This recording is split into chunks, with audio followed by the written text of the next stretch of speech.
जय श्री राधे कृष्णा। श्री कृष्ण जन्माष्टमी की आप सभी को बहुत बहुत शुभकामनाएं। प्यारे भक्तजनों, हर साल भाद्रपद के कृष्ण पक्ष की अष्टमी तिथि को और वो भी रोहिणी नक्षत्र में श्री कृष्ण का जन्मोत्सव बड़े ही धूमधाम से मनाया जाता है, जिसे हम सब प्यार से कहते हैं जन्माष्टमी। और हमारे देश में ज्यादातर जगह भाद्रपद कृष्ण अष्टमी को ये पर्व मनाया जाता है, लेकिन जरा ध्यान देना, हमारे देश में कुछ हिस्सों में जहां आमंत कैलेंडर चलता है, यानी कि अमावस्या के बाद नया महीना शुरू होता है, वहां जन्माष्टमी सावन मास की शुक्ल अष्टमी को मनाई जाती है। और कहीं पर अभी भी भाद्रपद शुरू हो चुका है और कहीं पर भी अभी भी श्रावण मास चल रहा है। और इस बार तो मजा ही आ गया, क्योंकि अष्टमी तिथि 2 दिन पड़ रही है। मतलब इस बार भी जन्माष्टमी 2 दिन मनाई जाएगी, जैसे पिछले कई सालों से होता आ रहा है। इस बार भाद्रपद कृष्ण अष्टमी तिथि शुरू हो रही है 15 अगस्त शुक्रवार की रात 11:50 पर, और उससे पहले तक सप्तशती रहेगी। अष्टमी खत्म होगी और 16 अगस्त शनिवार की रात 9:34 तक, और उसी दिन सुबह 6:07 से रोहिणी नक्षत्र का शुभ योग भी शुरू हो जाएगा। तो अब परंपरा के हिसाब से तो श्री कृष्ण का जन्म रात के 12 बजे हुआ था। तो साथियों, इस बार भी लोग अपने अपने हिसाब से चलेंगे।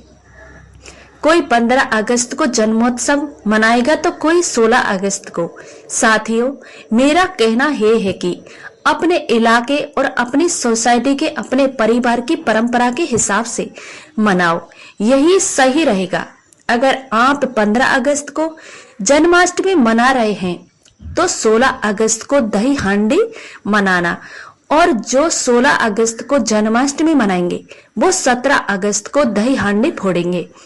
इस बार निश्चित काल मुहूर्त रहेगा रात के 12:04 से 12:47 तक।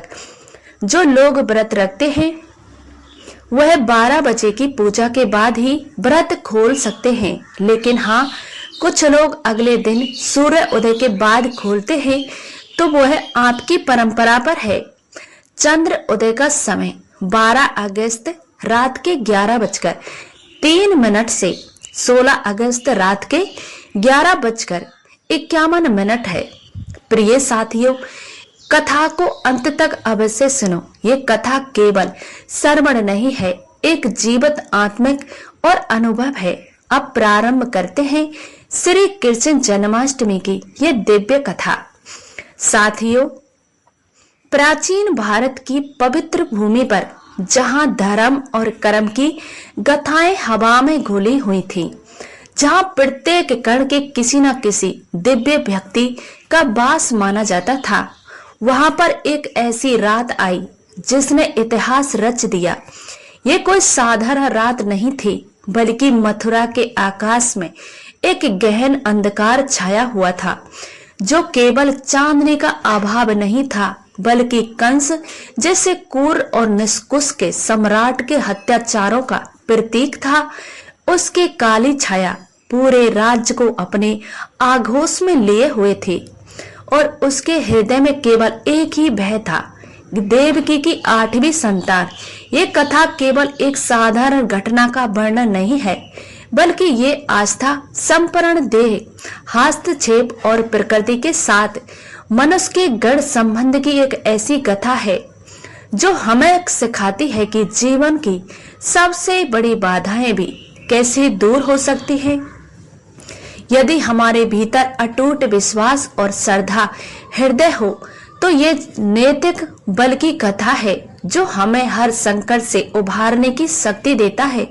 मथुरा की नगरी, जो कभी अपनी समृद्धि और शांति के लिए जानी जाती थी, अब कंस के आतंक से सहमी हुई भी भविष्यवाणी थी कि देवकी का 8वां पुत्र ही उसका वध करेगा, और इस भय से उसे इतना क्रूर बना दिया कि उसने अपनी ही बहन देवकी और उसके पति वासुदेव को कारागार में डलवा दिया।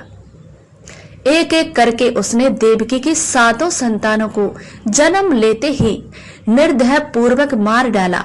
वासुदेव और देवकी के हृदय में हर पल एक अज्ञात भय और बास था, क्योंकि उन्हें पता था कि 8वीं संतान का भाग्य भी कंस के हाथों में ही है। माता पिता के रूप में उनका दुख असीम था। वे अपने ही बच्चों को अपने की आंखों के सामने खोते हुए देखने को मजबूर थे, लेकिन नियति के अपने खेल होते हैं और इसलिए विद्यान को और कौन रोक सकता है।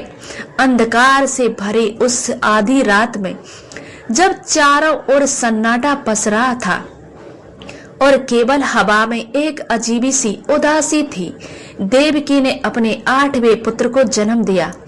ये कोई साधारण शिशु नहीं था। उसके मुख पर एक अलौकिक तेज था। उसकी आंखों में ब्राह्मण की गहराई समाई हुई थी और उसके पूरे हस्तक के एक दिव्य आभा निकल रही थी। अब इसमें भगवान विष्णु थे, जिन्होंने कृष्ण के रूप में कारागार की कोठरी में जन्म लिया था। जन्म लेते ही उस नन्हे शिशु ने अपने माता पिता को अपना चतुर्भुज रूप दिखाया, जिसमें शंख चक्र गदा और पहा सुबोध थे। उसके मुख से एक गंभीर शांत और आश्वस्त करने वाली बाणी निकली। हे पिता, हे माता, उस दिव्य शिशु ने कहा, मुझसे भयभीत मत होइए। मेरा जन्म कंस के अंत और धर्म की स्थापना के लिए हुआ है। आप मुझे इसी क्षण गोकुल नंद बाबा के घर पर पहुंचा दें, जहां यशोदा मैया ने एक कन्या को जन्म दिया है। वासुदेव और देवकी के लिए ये एक असहनीय क्षण था कि उनकी आंखों में आंसू भी थे, भय नहीं बल्कि परम आनंद और आश्चर्य के। क्या ये सच था? क्या ये इसमें भगवान उनके पुत्र के रूप में अवतारित हुए थे? ये केवल एक सपना नहीं था, ये एक सत्य था जिसे इस बार करना उनकी मानव बुद्धि के लिए कठिन था। लेकिन उनके हृदय में इन्हें तुरंत पहचान लिया। देवकी के मन में ममता हिलोरे ने मार रही थी और अपने कलेजे के टुकड़े को जन्म लेते ही दूर करने का विचार असहनीय था, लेकिन वह जानती थी कि उसी के पुत्र की सुरक्षा और महान नीति के लिए आवश्यक है वासुदेव, जो अब तक अपने और अपनी पत्नी के भाग पर शोक रहे थे, अचानक एक नई ऊर्जा और दृढ़ संकल्प से भर गए। उनके मन में कोई संदेह नहीं था। ये ईश्वर का एक स्पष्ट संदेश था और उन्हें इसे निभाना ही था। प्रभु, आपकी इच्छा सर्वोत्तम है, उन्होंने मन ही मन कहा।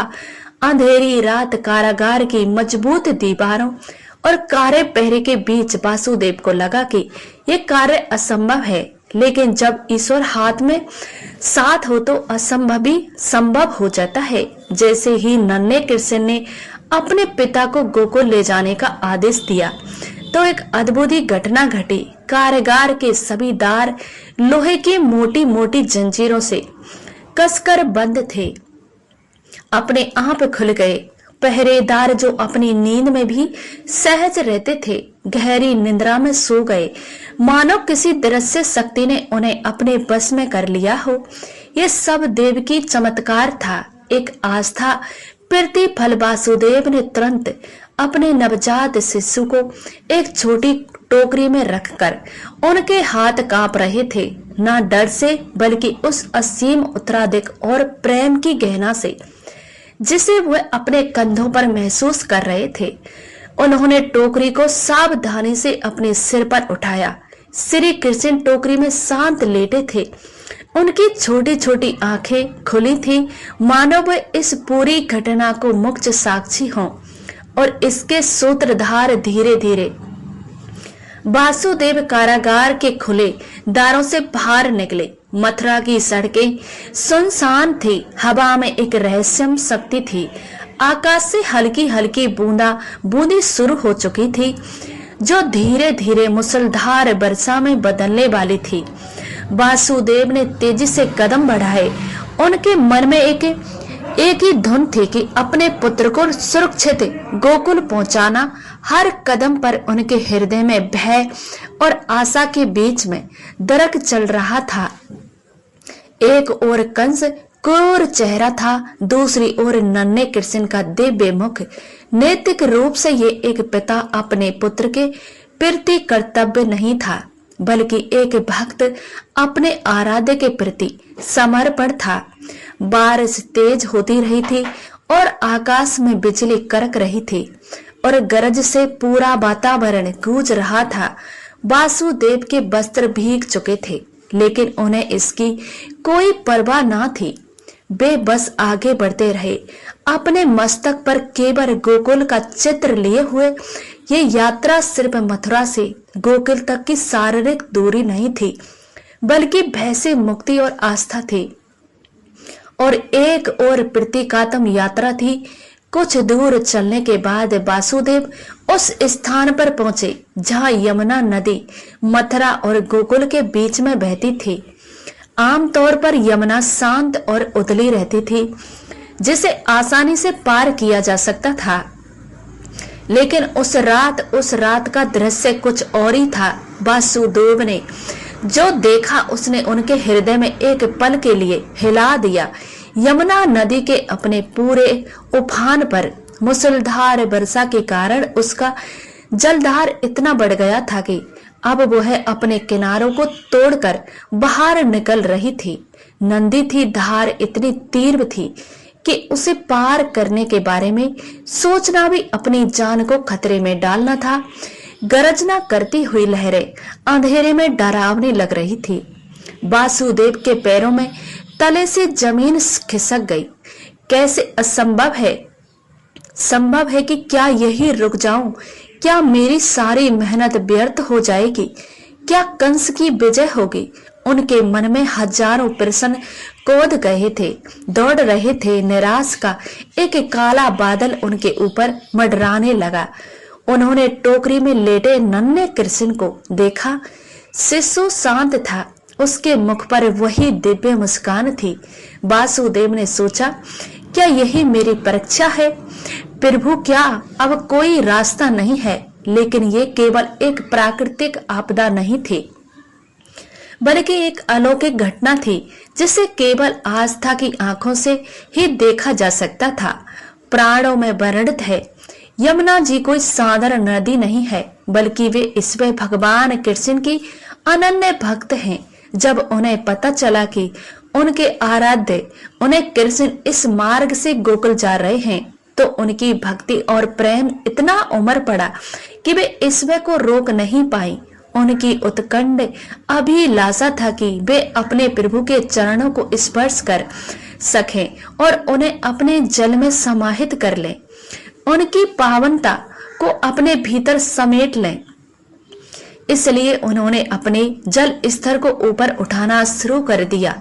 ऊपर ऊपर मानो वे आकाश को छूने को आतुर हो, मानो वे अपने प्रिय के आगमन की खुशी में नृत्य कर रही हों। यह यमुना का प्रेम था, उनकी भक्ति का आवेग था, जिन्होंने उन्हें इतना विकराल रूप धारण करने का विश्वास कर दिया था कि वासुदेव अपनी माननीय सीमाओं में बंधे थे। इस दिव्य रहस्य को समझ ही नहीं पा रहे थे। उनके लिए ये केवल एक विशाल गर्जना करती हुई बाधा थी, एक ऐसी चुनौती जो उनकी यात्रा को समाप्त कर सकती थी। वासुदेव ने एक पल के लिए अपनी आंखें बंद की। उनके हृदय में निराशा घर कर रही थी, लेकिन तभी भी उनके मन में एक अद्भुत अलौकिक विचार कौन था? ये विचार उन्हें कहां से आया उन्हें नहीं पता, लेकिन ये इतना स्पष्ट और प्रबल है कि उन्होंने उस पर तुरंत विश्वास कर लिया। ये विचार था, शिशु को जल का स्पर्श कराओ और उसके छोटे चरणों को यमुना के जल में डुबोओ। और ये आंतरिक आवाज थी जिसे केवल एक सच्चा भक्ति सुन पाता है। क्या ये कोई देवकीय संकेत था? वासुदेव ने बिना किसी झिझक के टोकरी को थोड़ा सा नीचे किया। उनका हाथ कांप रहा था, लेकिन उनका संकल्प दृढ़ था। वे धीरे धीरे जल के समीप यमुना का पानी अब उनके गर्दन तक पहुंच गया रहा था और ऐसा लग रहा था कि मानो वह उन्हें वहां ले जाएगा। लेकिन वासुदेव ने ध्यान नहीं दिया। उन्हें सावधानी से उन्हें कृष्ण के एक कोमल पाम को टोकरी से बाहर निकाला। वह नन्हा शिशु जो इस समय ब्राह्मण का स्वामी था, एक आबोध बालक के रूप में शांत लेटा था।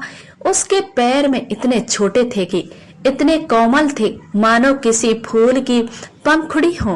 वासुदेव ने उन पावन चरणों को धीरे से यमुना के बढ़ते हुए जल में डुबोया और फिर अद्भुत अभिविश्वसनीय है, जैसे ही नन्हे कृष्ण के कोमल चरणों ने जल को स्पर्श किया, प्रकृति ने अपना सर झुका दिया।